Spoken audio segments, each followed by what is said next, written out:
তারাবিতে কোরআনের বার্তা। বন্ধুরা, আসসালামু আলাইকুম ওয়া রাহমাতুল্লাহ। তারাবিতে কোরআনের বার্তা অনুষ্ঠানে আপনাদের সবাইকে স্বাগতম। নবম তারাবিতে আল্লাহ তাআলা কি বলেছেন সে বিষয়ে বরাবরের মতোই সংক্ষিপ্ত ধারণা তুলে ধরব ইনশাআল্লাহ। নবম তারাবি। নবম তারাবিতে পঠিতব্য অংশ হল কোরআনের ১২তম পারা। এর মাঝে আছে সূরা হুদের অবশিষ্টাংশ ও সূরা ইউসুফের প্রথমার্ধ। সূরা হুদে মহাপ্রলয়, কিয়ামতের ভয়াবহতা ও জাহান্নামের শাস্তির লোমহর্ষক বিবরণ এসেছে।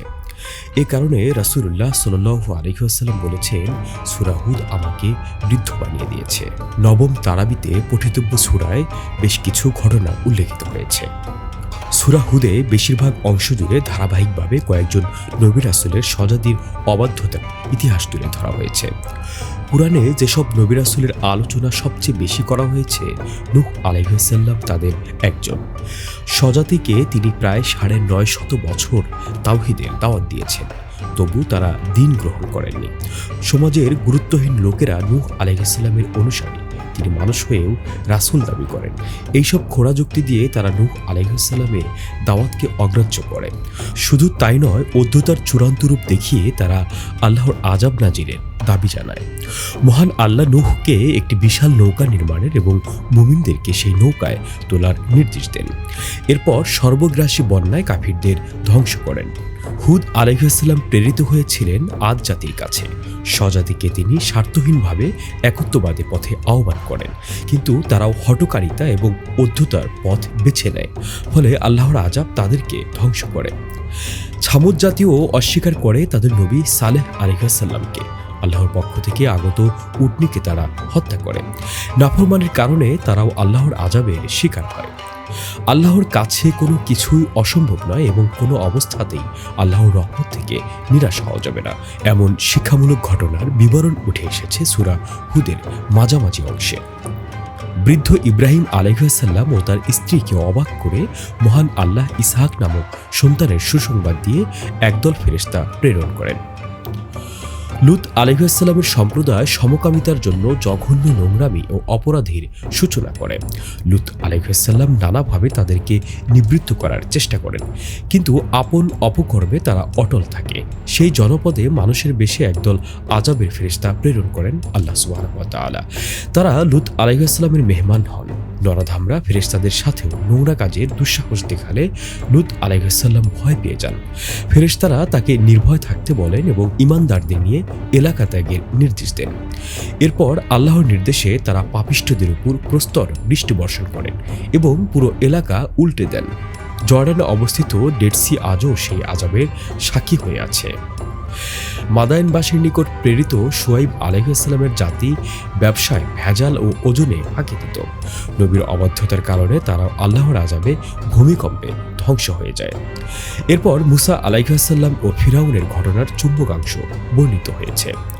সূরা ইউসুফ বেশ বড় আয়তনের সূরা। সমগ্র সূরা জুড়ে বর্ণিত হয়েছে ইউসুফ আলাইহিস সালামের ঘটনাবহুল জীবনের আখ্যান।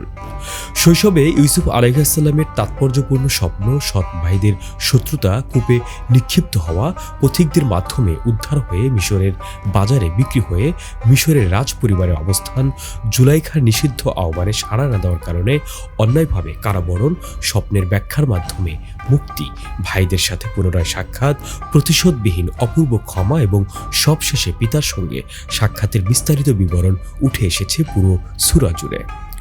বহুমাত্রিক উপদেশ, শিক্ষা, চরিত্র হেফাজতের সংকল্পের বিরল দৃষ্টান্ত সহ নানা গুরুত্বপূর্ণ দিক থাকার কারণে এটিকে আহসানুল কাসাস বা সর্বোত্তম ঘটনা বলেছেন আল্লাহ সুবহানাহু ওয়া তাআলা।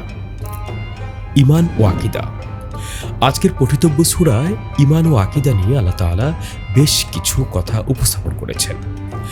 ইসলামের মৌলিক কয়েকটি আকীদা বিশ্বাসের প্রসঙ্গ উল্লেখ করা হয়েছে সূরা হুদে, যেমন একত্ববাদ, তাকদীরের প্রতি বিশ্বাস, আখিরাতের প্রতি ঈমান তথা পুনরুত্থান। আজকের পঠিতব্য সূরায় আল্লাহ তাআলা তার বান্দাদের জন্য বেশ কিছু আদেশ এবং নিষেধের কথা উল্লেখ করেছেন। আদেশসমূহ: আল্লাহর ইবাদত করা, আল্লাহর কাছে ক্ষমা প্রার্থনা করা ও তওবা করা, মহান আল্লাহকে ভয় করা, ওজন ও পরিমাপ ন্যায়সঙ্গতভাবে পূর্ণ করা, আল্লাহর নির্দেশের উপর অবিচল ও স্থির থাকা, দিনের উভয় প্রান্তে এবং রাতের কিছু অংশে সালাত আদায় করা, আল্লাহর উপর ভরসা করা।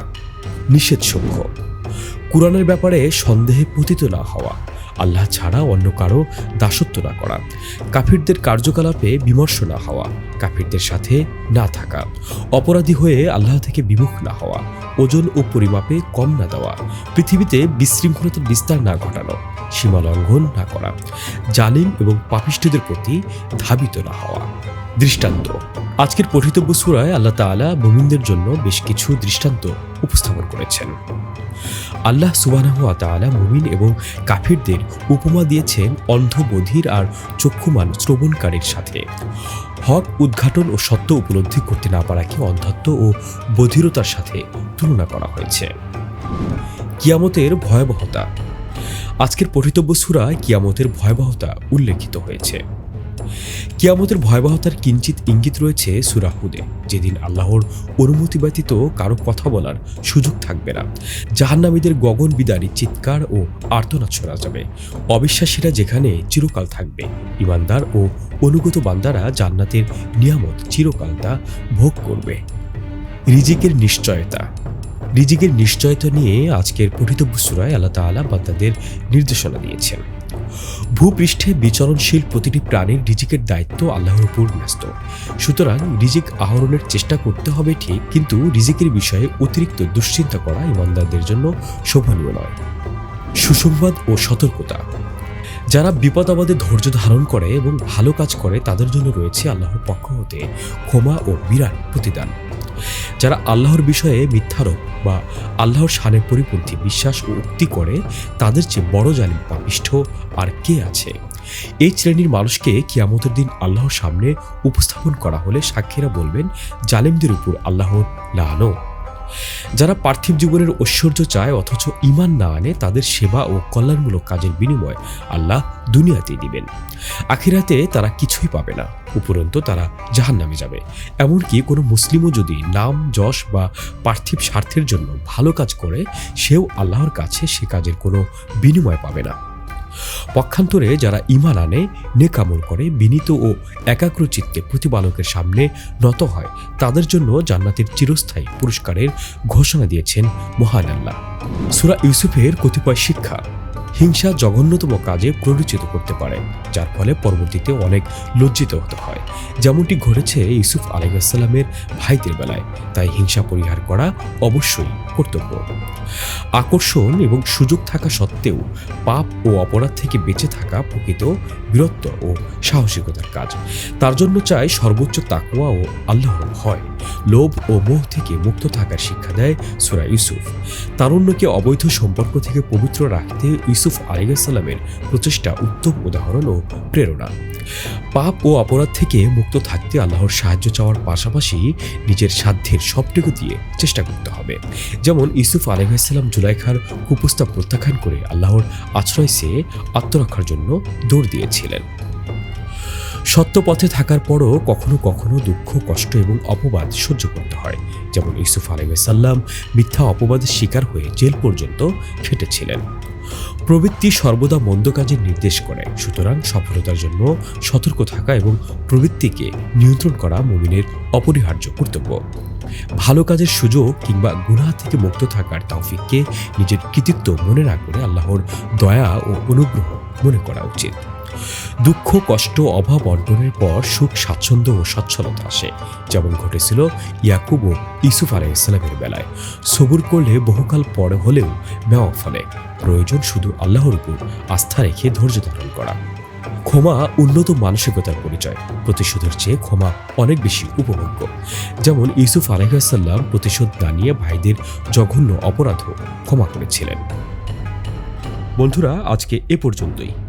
আজকের আলোচনায় যে বিধিনিষেধ আদেশ আল্লাহ তাআলা আমাদের জন্য প্রেরণ করেছেন, তা যেন আমরা সর্বোচ্চভাবে এবং সর্বোৎকৃষ্টভাবে পালন করতে পারি, সেই দোয়া রেখে আজকের মতন শেষ করছি আমি শাহ মোহাম্মদ ওয়ালিউল্লাহ। আগামী এপিসোড দেখার আমন্ত্রণ রইল। সে পর্যন্ত আল্লাহ তাআলা সবাইকে ভালো রাখুন, সুস্থ রাখুন। আসসালামু আলাইকুম ওয়া রাহমাতুল্লাহ।